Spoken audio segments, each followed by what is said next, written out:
construit des maisons, je me suis marié, j'ai fait ceci. Moi, en tout cas, vraiment, ça va, ma vie est rassurée. Qu'Allah. Ça, c'est la réponse d'Allah subhanahu wa ta'ala. Il dit carrément qu'Allah.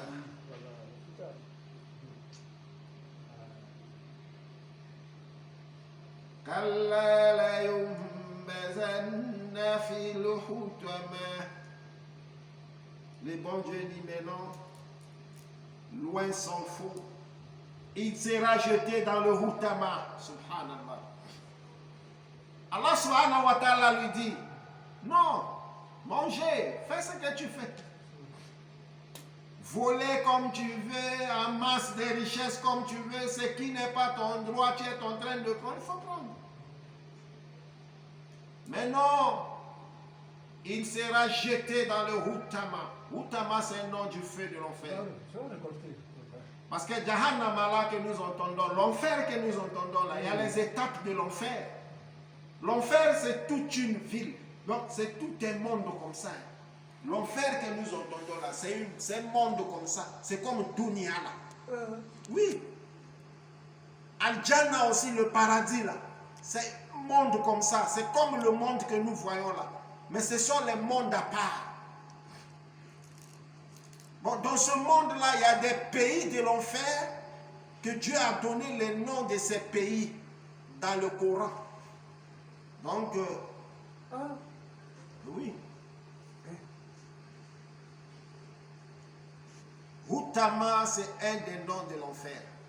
Un des noms d'un pays de l'enfer. C'est terroriser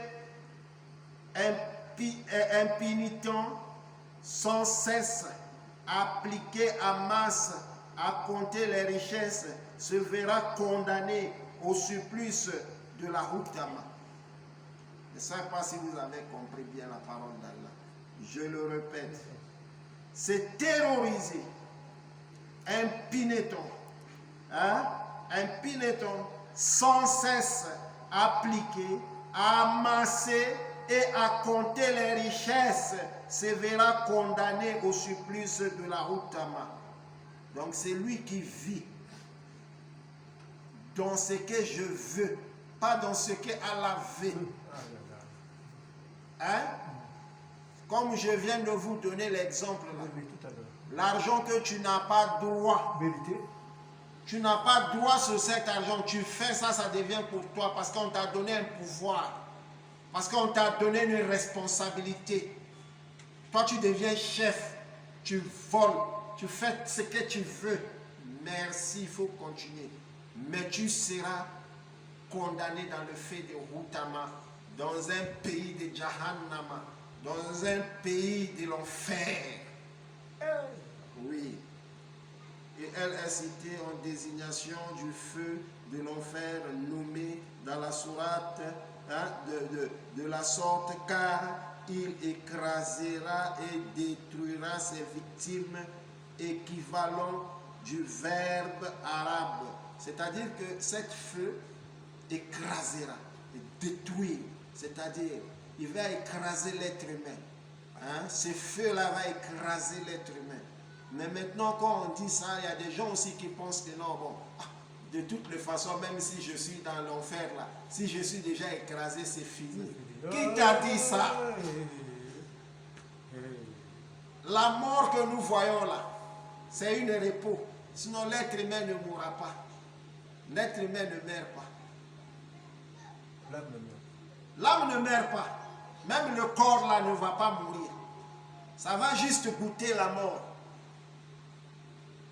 Tout l'être humain vit pour l'éternité. Oui. Mais quand tu vas dans l'enfer, c'est Khalidina fiha abadan. Donc tu es parti pour aller souffrir. Pour l'éternité. C'est pourquoi quand quelqu'un se trompe pour la vie de Dunia là, c'est l'homme le plus malheureux du monde.